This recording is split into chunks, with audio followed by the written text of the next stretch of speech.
Ésaïe, chapitre 44. La fidélité et la souveraineté de Dieu.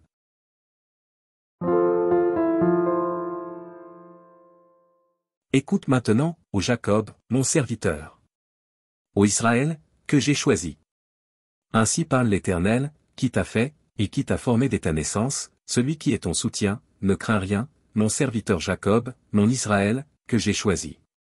Car je répandrai des eaux sur le sol altéré, et des ruisseaux sur la terre desséchée, je répandrai mon esprit sur ta race, et ma bénédiction sur tes rejetons. Ils pousseront comme au milieu de l'herbe, comme les saules près des courants d'eau.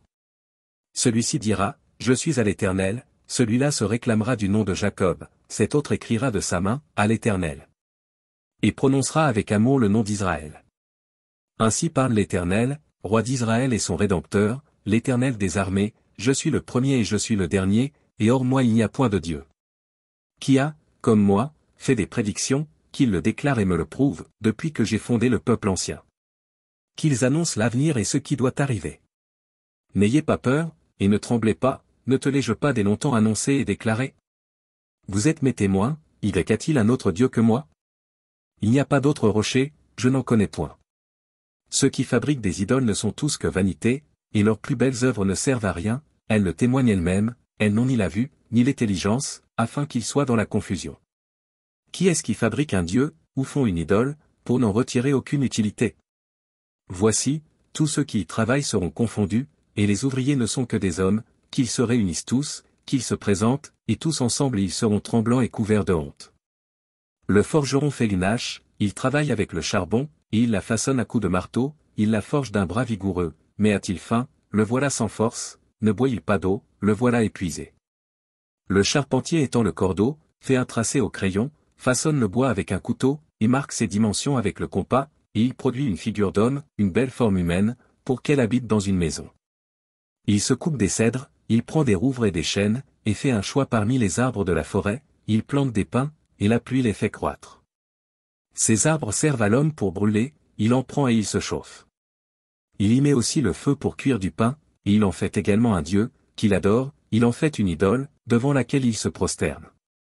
Il brûle au feu la moitié de son bois, avec cette moitié il cuit de la viande, il apprête un rôti, et se rassasie, il se chauffe aussi, et dit, ah! Ah! Je me chauffe, je vois la flamme. Et avec le reste il fait un dieu, son idole, il se prosterne devant elle, il l'adore, il l'invoque, et s'écrie, sauve-moi. Car tu es mon Dieu. Ils n'ont ni intelligence, ni entendement, car on leur a fermé les yeux pour qu'ils ne voient point, et le cœur pour qu'ils ne comprennent point. Il ne rentre pas en lui-même, et il n'a ni l'intelligence, ni le bon sens de dire, j'en ai brûlé une moitié au feu, j'ai cuit du pain sur les charbons, j'ai rôti de la viande et je l'ai mangée, et avec le reste je ferai une abomination. Je me prosternerai devant un morceau de bois. Il se repaît de cendres, son cœur abusé l'égare, et il ne sauvera point son âme, et ne dira point, n'est-ce pas du mensonge que j'ai dans ma main? Souviens-toi de ces choses, ô Jacob. Ô Israël. Car tu es mon serviteur, je t'ai formé, tu es mon serviteur, Israël, je ne t'oublierai pas. J'efface tes transgressions comme un nuage, et tes péchés comme une nuée, reviens à moi, car je t'ai racheté. Cieux, réjouissez-vous. Car l'Éternel a agi, profondeur de la terre, retentissez d'allégresse. Montagne, éclatez en cris de joie.